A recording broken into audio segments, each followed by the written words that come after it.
Assalamualaikum warahmatullahi wabarakatuh.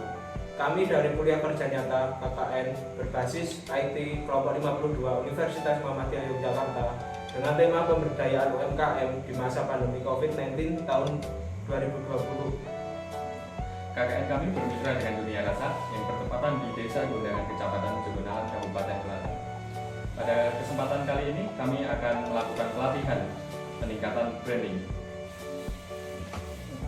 Sebelumnya perkenalkan, nama saya Bagus Nur Hardianto dari Prodi Manajemen tahun angkatan 2017. Nama saya Gilang Ramadan dari Prodi Ilmu Pemerintahan angkatan 2017. Langsung saja kita menuju ke materi yang akan kita paparkan.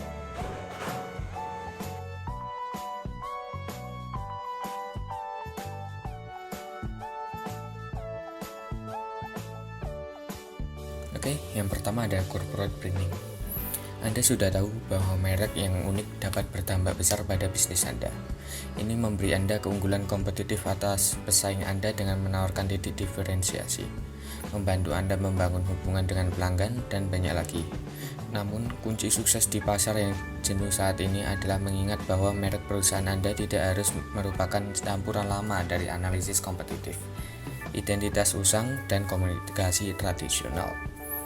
Dunia seperti yang kita kenal telah memaksa merek korporat menjadi kurang korporat dan lebih manusiawi. Dengan kata lain, Anda tidak lagi hanya memilih nama dan logo. Anda menceritakan sebuah cerita, membuat ikon, dan mempengaruhi emosi.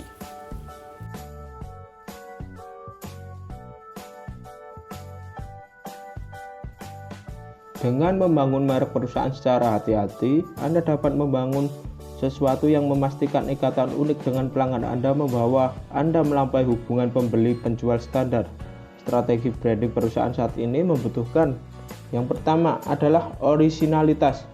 Pertama dan terpenting, merek harus orisinal. Salah satu masalah terbesar dengan proses branding perusahaan kuno adalah upaya untuk mengikuti aturan dan praktik terbaik yang ditetapkan oleh perusahaan lain. Di dunia di mana pelanggan menyukai perusahaan unik dan unik, strategi branding perusahaan Anda perlu dirancang khusus untuk Anda. Ini berarti bekerja untuk menemukan sudut pandang yang belum pernah diambil oleh siapapun sebelumnya untuk mengembangkan suara dan citra yang sepenuhnya menjadi milik Anda. Yang kedua adalah ketulusan. Salah satu alasan terbesar mengapa definisi merek perusahaan dari masa lalu berubah adalah karena pelanggan saat ini lebih cerdas dari sebelumnya. Mereka dapat melihat langsung strategi merek corporate copy paste yang mengikuti template dasar atau panduan. Branding perusahaan memiliki reputasi yang buruk karena korporasi seringkali dianggap sebagai mesin yang tidak berjiwa. Namun, dengan strategi yang tepat, Anda dapat menghindari terlihat seperti perusahaan tanpa wajah, tidak peduli seberapa besar atau kecil Anda mendapatkannya. Dengan bantuan konsultan branding perusahaan, Anda dapat memulai menunjukkan sisi kemanusiaan Anda, menunjukkan transparansi dan kredibilitas yang benar-benar dapat terhubung dengan pelanggan.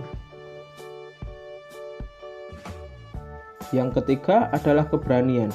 Jika hingga saat ini Anda kesulitan menciptakan proses branding perusahaan yang benar-benar memberikan ROI, masalahnya mungkin Anda kurang berani. Di dunia yang penuh dengan perusahaan dan teknologi yang mengganggu, Anda tidak boleh menjadi bisnis yang terlalu takut untuk mengambil resiko. Merek perusahaan terbaik tidak takut untuk bereksperimen dengan teknik baru dalam desain web atau pembuatan logo mereka, dan mereka bersedia mengambil sikap terhadap masalah yang kontroversial. Jika Anda ingin maju dalam ruang pencitraan merek perusahaan, Anda mungkin perlu menerima bahwa Anda tidak bisa menjadi segalanya bagi semua orang. Sebaiknya Anda harus memilih audiens target dan memiliki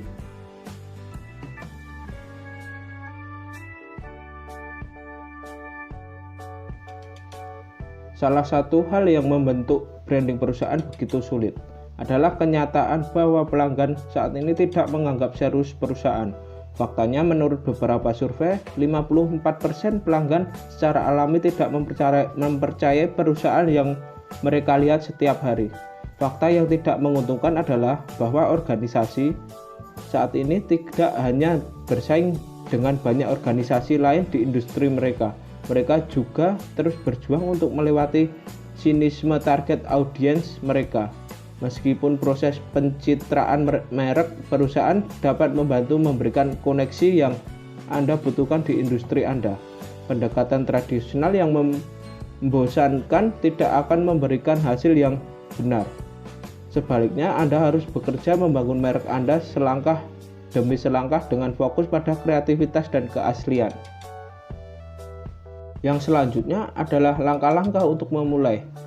Langkah pertama, temukan pelanggan Anda dan wujudkan janji merek Anda. Di masa lalu, strategi branding perusahaan seringkali jauh lebih luas daripada sekarang. Perusahaan tradisional berasumsi bahwa pendekatan spray and pray untuk branding adalah cara terbaik untuk mendapatkan sebanyak mungkin arahan. Lagi pula, jika Anda mencoba menarik semua orang, Anda mendapatkan pasar-pasar yang lebih luas, bukan? Sayangnya, ternyata menyebarluaskan bukanlah cara terbaik untuk meningkatkan penjualan Anda. Faktanya, semakin Anda berusaha untuk menarik semua orang, pelanggan Anda akan semakin tidak tertarik dan kecewa. Perusahaan yang memiliki audiens khusus tertentu kemudian mengandalkan pembicaraan bahwa bahasa pelanggan pada akhirnya mendapatkan hasil terbaik. Saat ini Anda terlalu persis dengan siapa Anda terhubung. Anda dapat menyempurnakan visi Anda dan mewujudkan janji merek.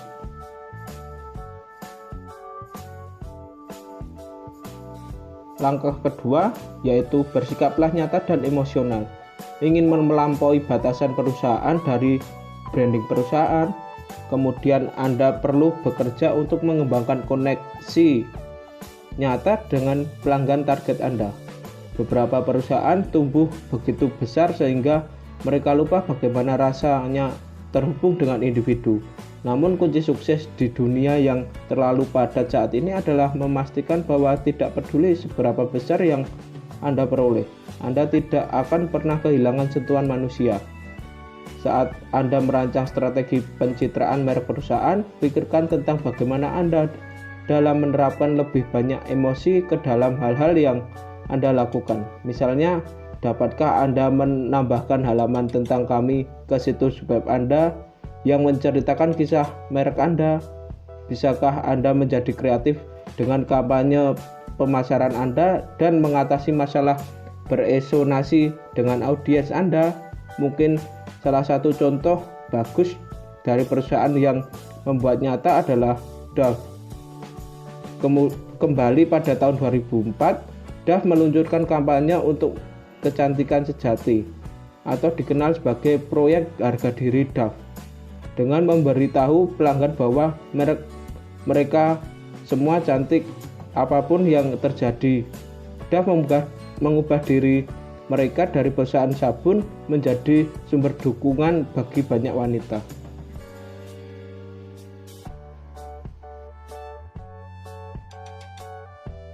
Langkah ketiga yaitu lampaui arketipe standar. Saat Anda menentukan dan menyempurnakan proses pencitraan merek perusahaan, sebaiknya miliki template yang telah ditetapkan sebelumnya untuk memandu Anda. Misalnya ketika memilih kepribadian Anda mungkin beralih ke 12 arketipe merek tradisional. Pola dasar ini awalnya disusun oleh seorang pria bernama Carl Jung. Pada dasarnya mereka melihat karakter yang dapat dikenali yang tampaknya muncul di setiap cerita sepanjang sejarah. Misalnya ada pahlawan, penjahat, penjelajah, dan sebagainya. Langkah keempat adalah jadilah lebih dari sekedar sebuah perusahaan.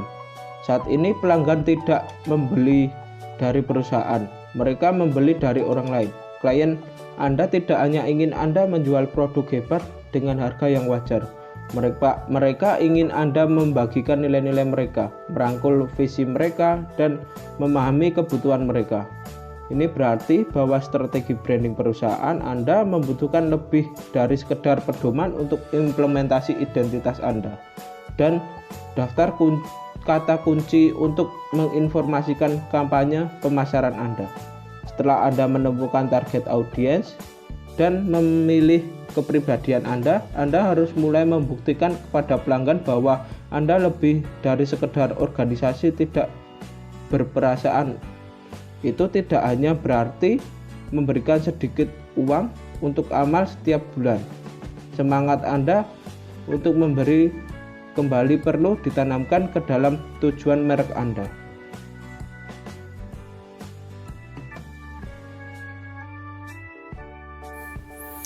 Selanjutnya ada strategi branding perusahaan yang lebih mematikan, yaitu bagaimana melampaui perusahaan. Strategi branding perusahaan lebih baik dari sekedar kampanye pemasaran dan logo yang hebat. Panduan branding perusahaan Anda adalah panduan Anda tentang bagaimana terhubung dengan pelanggan Anda, menciptakan persepsi yang tepat untuk bisnis Anda, tidak peduli di industri mana Anda berada. Jika digunakan dengan benar, desain merek perusahaan yang tepat dapat membedakan bisnis Anda dari semua organisasi lain yang sudah mapan di pasar Anda. Tentu saja terhubung dengan benar dengan pelanggan Anda di dunia yang serba cepat saat ini, berarti mengenal pemirsa modern Anda dan mencari tahu bagaimana menjadi lebih dari hanya perusahaan di mata mereka. Berikut beberapa tips untuk Anda mulai. Yang pertama, audit merek Anda yang sudah ada. Langkah pertama dalam memperbaiki merek korporat yang membosankan, tidak menarik atau terlalu korporat, adalah mencari tahu apa yang salah dengan merek tersebut. Banyak agensi branding berusaha menawarkan audit sebagai salah satu langkah pertama kampanye branding. Audit meminta Anda untuk melihat secara dekat identitas visual, pesan merek, dan materi pemasaran Anda, sehingga Anda dapat memutuskan apa yang perlu diubah dan apa yang ingin Anda pertahankan. Misalnya, jika Anda berharap untuk menampilkan diri Anda sebagai perusahaan vintage, apakah manifesto mereka Anda mencerminkan citra tersebut atau apakah Anda terus-menerus beralih antara modern dan retro? Saat Anda mengaudit merek Anda, tetap awasi tanda-tanda apapun yang mungkin membuat Anda bosan dengan pelanggan. Tanyakan pada diri Anda, apakah citra Anda terlalu mirip dengan pesaing Anda, dan apakah produk Anda terlihat dan terasa persis seperti opsi lain di pasar. Jika demikian, mungkin inilah saatnya untuk memikirkan kembali USP Anda.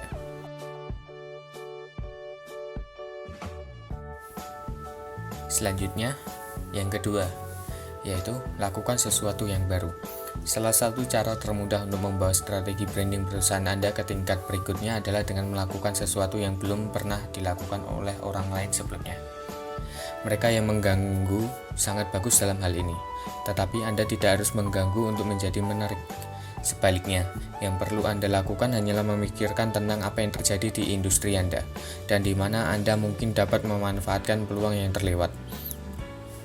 Mulailah dengan analisis kompetitif untuk mencari tahu apa yang sudah dilakukan oleh orang lain di sektor Anda. Setelah Anda memiliki informasi tersebut, Anda dapat membedakan diri dengan yang pertama, merancang pengalaman situs web baru dengan elemen unik seperti animasi atau halaman interaktif. Anda bahkan dapat membuat aplikasi Anda sendiri. Yang kedua, berinovasi dengan kampanye pemasaran berdasarkan pengalaman. Misalnya, dapatkah Anda membentuk tour VR produk Anda kepada seseorang atau bermitra dengan perusahaan lain untuk menjalankan acara unik? Yang ketiga, mengubah layanan pelanggan. Jadilah perusahaan yang mengutamakan pelanggannya dengan tanggapan instan atau pertanyaan di media sosial, pengiriman cepat, dan manajemen reputasi yang sangat baik.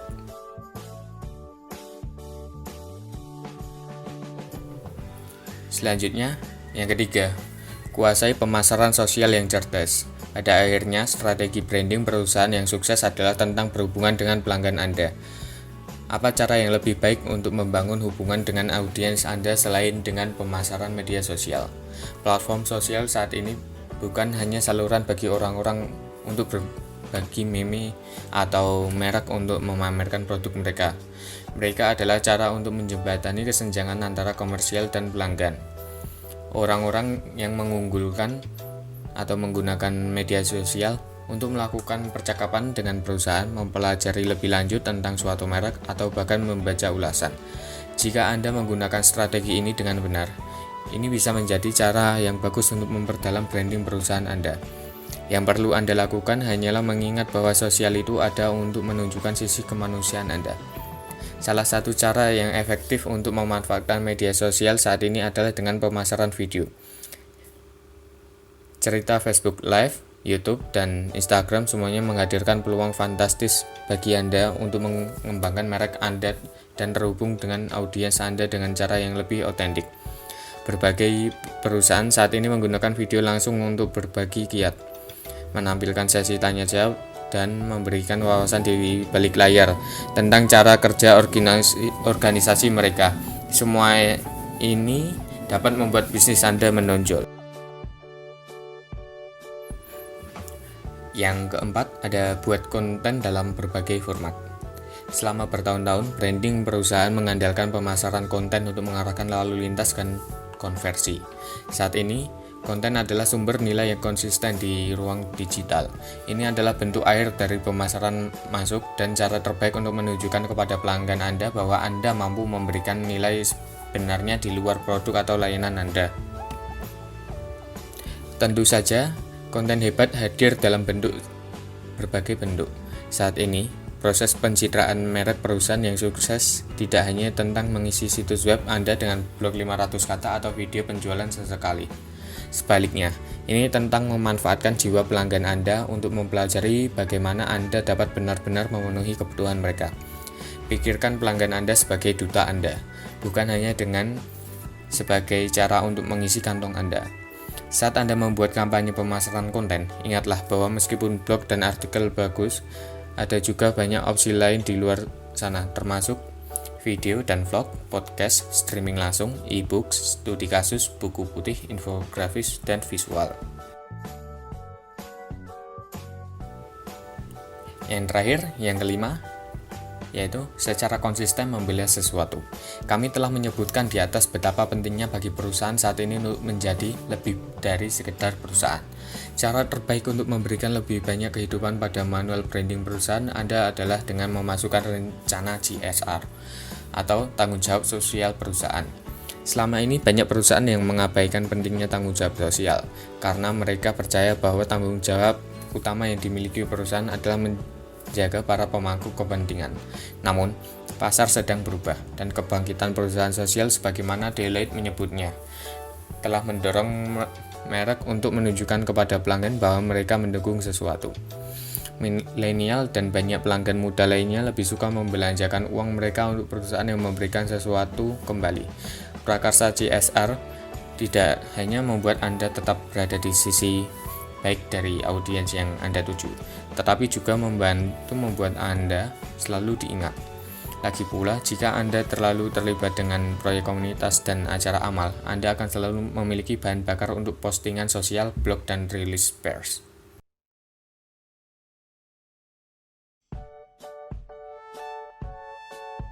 Sekian dari kami. Mohon maaf apabila ada kesalahan. Semoga bermanfaat bagi yang menonton. Terima kasih. Wassalamualaikum warahmatullahi wabarakatuh.